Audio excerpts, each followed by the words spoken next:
ये जो जजमेंट है शुभंकर सिंह वर्सेस अभय राज सिंह, इसमें जो मेन क्वेश्चन ऑफ लॉ उठ के आया है वो ये है कि क्या पिटिशनर ऑर्डर 18 रूल 17 यूज करके विटनेस को फिर से बुला सकते हैं फॉर एग्जामिनेशन या फिर क्रॉस एग्जामिनेशन।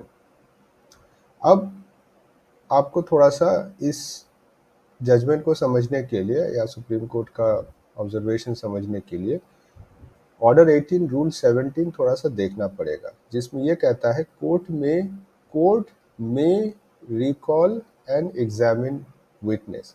यहाँ पे मे का यूज है, इसका मतलब ये कोर्ट का डिस्क्रिशनरी पावर है जो कि सेक्शन 151 सीपीसी में है।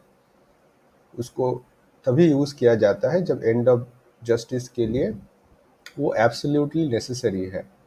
नाउ इस केस में क्या हुआ था, पिटिशनर ने कि ड्यूरिंग जो रेगुलर एग्जामिनेशन क्रॉस एग्जामिनेशन है उन्होंने उस समय उसने कुछ मिस्टेक था, उन्होंने कुछ सवाल कंप्लीट नहीं किए थे, इनकम्प्लीट था, जो भी था उनके साइड से मिस्टेक था।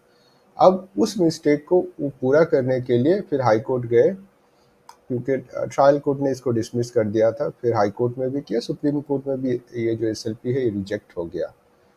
और रिजेक्ट करते हुए उसने हाईलाइट करके ये चीज़ कहा कि नहीं, ये जो ऑर्डर 18 रूल 17 है ये एब्सोल्युटली कोर्ट का डिस्क्रिशन है।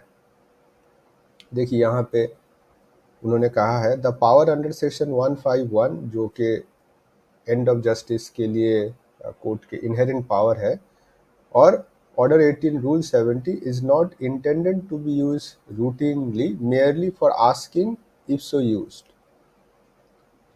तो ये कोर्ट कह रहा है कि आप इसको एज अ रेगुलर नॉर्म के हिसाब से नहीं यूज़ कर सकते, जैसे रेगुलर एप्लीकेशन हम लोग डालते हैं जो हमारे प्रोविजंस में होते हैं।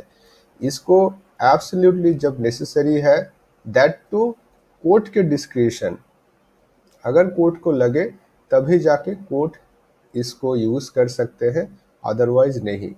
बॉटम लाइन ये भी है थोड़ा सा कि ड्यूरिंग एग्जामिनेशन क्रॉस एग्जामिनेशन जो भी आपका वकील है या फिर अगर आप लॉयर है तो सही से एग्जामिन करें, क्रॉस एग्जामिन करें, कोई क्वेश्चन ऐसा ना हो कि छूट गया या फिर क्लैरिफिकेशन आपने ले ही लिया, क्योंकि बाद में जाके आप ऑर्डर 18 रूल 17 का यूज़ करके शायद उनको आप ना बुला पाए, क्योंकि कोर्ट वो अलाउ नहीं करता है। क्योंकि क्या होता है फिर से उनको रिकॉल करने में जो टाइम कॉस्ट जो जाता है, कोर्ट वो चीज़ बेयर नहीं करना चाहते या फिर करना सही भी नहीं होता है।